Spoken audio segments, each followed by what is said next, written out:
Oluvannyuma lwa minisita omubeezi ow'ebyettaka Sam Mayanja okugenda okugonjoola ensonga z'ettaka lino erikaayanirwa omwaka oguwedde, yalagira abatuuze baliddeko omwali n'okuwa ekiragiro abaali baludde nga bakijjanya abatuuze bakwatibwe. Wabula sabbiiti ewedde bano nga balowooza bakajjadde ku ttaka lyabwe kyababuuseeko ab'ebyokwerinda abazze n'ebiragiro ebiribagobako bunnambiro. Bano kati abasula mu kifo ekikuumirwamu sigala tubasanze beekuŋŋaanyizza okusala entotto ne bawera okufa n'obutanyagwa obutaamuka ttaka lino.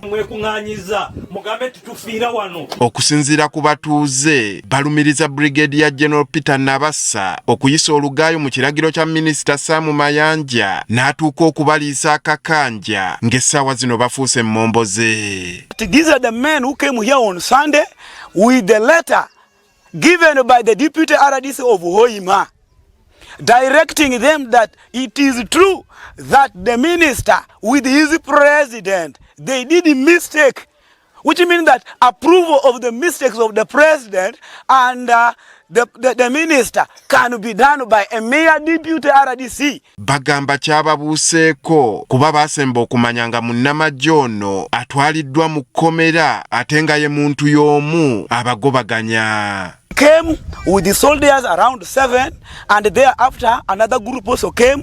They were in Kigorovia. They came with the Karamage captain. He ranked himself as a captain. So for us, we don't know as a civilians. You as the president, you will inquire whether Karamage is a captain. Where we don't know. Twatidde nnyo, twerwanyeeko nnyo, ne tusanga nga tulina okuddamu twekubira enduulu. Beebuuza lwaki ono tagambwako.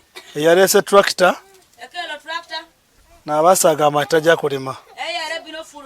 Omuntu agenze mu tawuni amukwata. Tetumanya oba poliisi yemutwala. Nti ekisinga okubaluma teri abatuusiza mulanga gwabwe eri bekikwatako. Abantu ba wansi tetusobola kutuuka ku president direct. Ate era ne be twandiyiseemu okugeza nga RDC message yaffe tetuuka.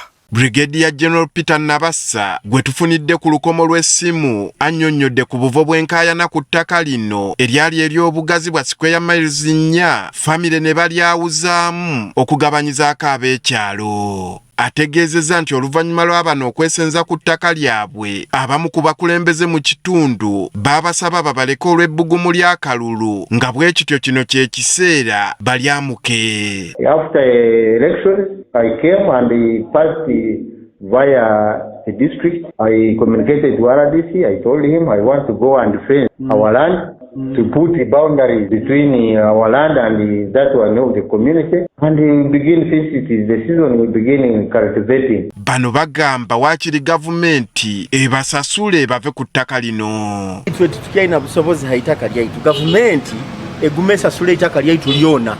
Etuheereze sente.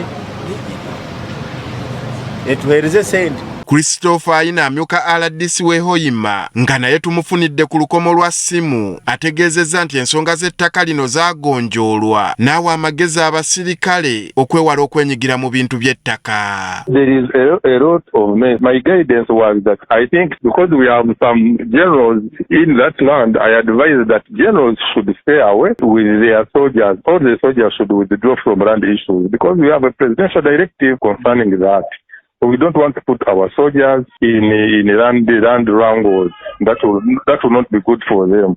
Abatuuze abatakyalina we beegeka luba bali ku byalo okuli Wachi North, Kapapai Central, Wachi South, Lunga ne Kiryateete nga byonna bisangibwa mu Gombolola ly'e Kapapai n'ekiganja mu disitulikiti y'e Hoima nga wabula guno si gwe mulundi ogusoose nga bagobaganyizibwa nga baasooka okuligobwako mu mwaka gwa 2023.